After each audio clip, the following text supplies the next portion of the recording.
You're listening to the Quint's podcast.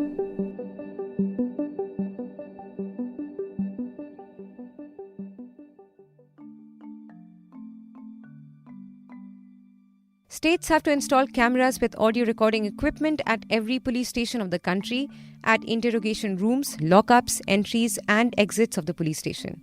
That's what the Supreme Court said in a landmark judgment on 2nd December. And not just police stations alone, but also in offices of central agencies, including the CBI, the National Investigation Agency, the Narcotics Control Bureau, and the Enforcement Directorate. The footage recorded using these cameras, the Supreme Court bench said, could be requested by courts and the Human Rights Commission while dealing with complaints against the police relating to custodial torture and custodial deaths. This, the court said, was in keeping with Article 21 of the Constitution on the fundamental right to protection of life and personal liberty. But will this judgment actually help checking human rights abuses in custody? What does the current data on custodial torture show, and what does this mean for any attempts like this move with the CCTVs? For this podcast, we spoke to Mr. Vikram Singh, who's the former DGP of Uttar Pradesh. You're tuned in to The Big Story, the podcast where we dissect the headline-making news for you. And I'm your host, Shorbori. CCTV cameras are often a bit of a dilemma. On the one hand, they are all-pervasive surveillance devices, but on the other, they also come handy in catching criminals. But when it comes to crimes committed by the custodians of the law themselves, the use of CCTV footage is pretty much uncontroversial given the high number of custodial deaths and the by now banality of custodial torture. And it is in this context that the Supreme Court's judgment is indeed a remarkable one, because the hope is that it can, with some immediacy, start to address the alarmingly low rate of convictions in custodial death cases and complaints of custodial torture, even as the broader issues that make this abuse possible begin to be addressed. To get an idea of the scale of the problem, according to a report on The Hindu, while 1,727 cases of custodial deaths have been reported between 2001 to 2018, there have been only 26 convictions. And this obviously doesn't even take into account unreported cases or cases where people find themselves unable to complain.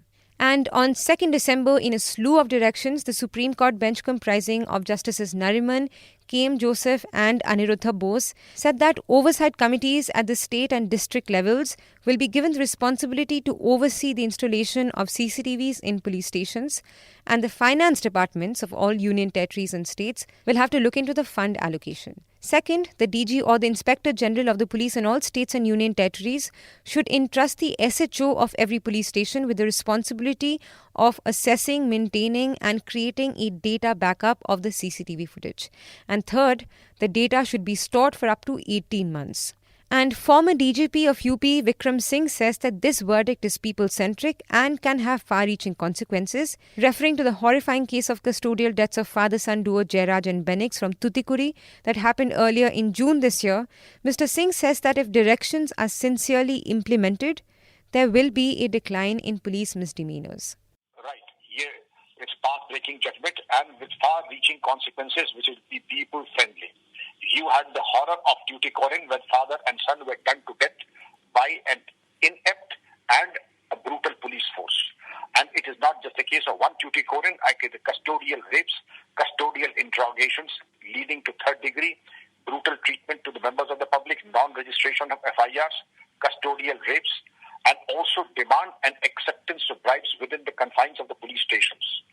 If these are sincerely and with a sense of purpose are installed, there will at least be an 80% decline in the police misdemeanors.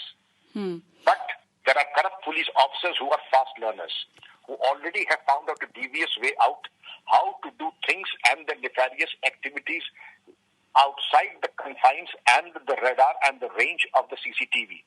Therefore, the police leadership must ensure that it should be in the faithful compliance of the solemn order passed by the Honorable Supreme Court. For once and for all, this is an opportunity for the police to wash the blood on their hands and on their uniform. I would say that let there be no glitch in the hardware and software compatibility. Let there be no range that the police should be instructed that they will deal with the public only within the range of the CCTVs and not beyond. And if they do so beyond the range of the CCTVs, it will be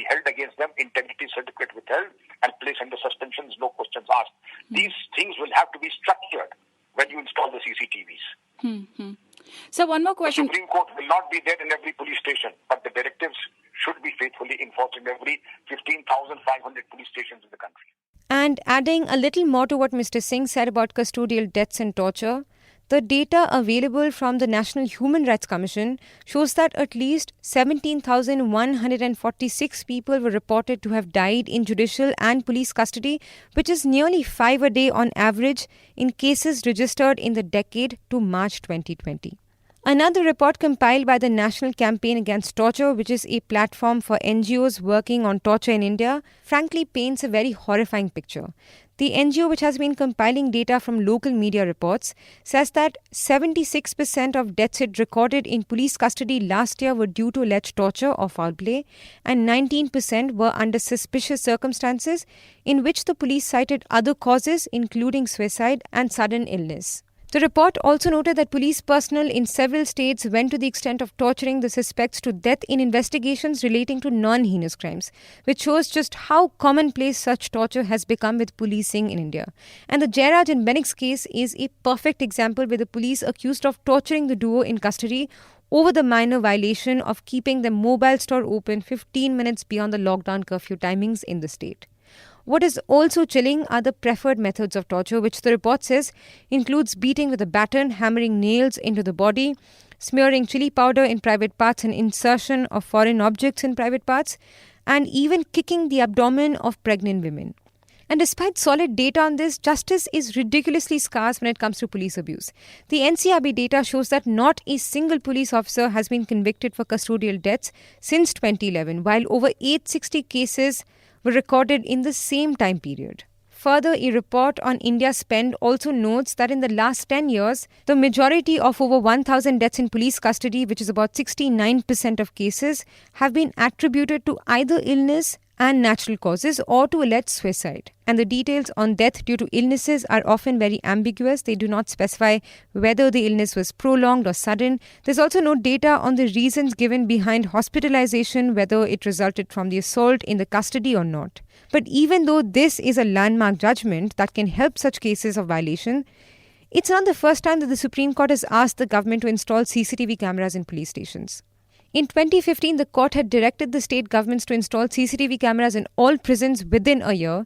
In April 2018, the Supreme Court, in a different hearing, once again gave similar directions to check human rights abuses.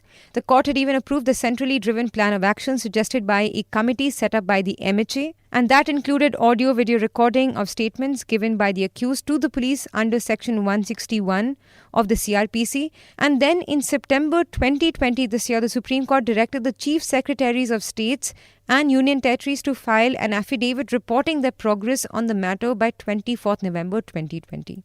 While these directions do go beyond the earlier orders and in theory should have the benefits hoped for, there's one rather large elephant in the room. The severe lack of infrastructure in police stations, starting from drinking water to toilets and human resources, all of which play their own roles in the mistreatment of people in custody. While this is certainly a good judgment for human rights, will it be logistically possible to implement? Do police stations also need to be better equipped with infrastructure, facilities and human resources to also be able to bring down human rights violations?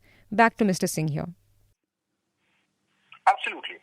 30% of vacancies in the police, they have to be done up. So the police can have leave, they're not stress-born, they're under no pressure to work out cases unrealistically and take shortcuts. Professional competence, capacity building, and if the capacity building is there, they will never take recourse to shortcuts. You see a police force that is techno-savvy, that knows what electronic surveillance is, that knows the use of polygraphy and narco-analysis tests, the DNA profiling, face profiling softwares, and their IT is savvy. They will never take recourse to things that are brutal or third degree. It is only an untrained police force that is brutal. If you like listening to this episode, please subscribe to the Big Story playlist for episodic updates. We're live on Apple, Google Podcast, Spotify, JioSaavn, and most of the other popular podcast streaming platforms. For other podcasts, please log on to the Quint website and check out the podcast section.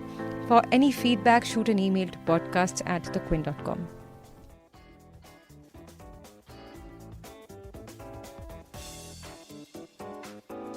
Thanks for listening. Log on to the Quint's website and check out our other podcasts.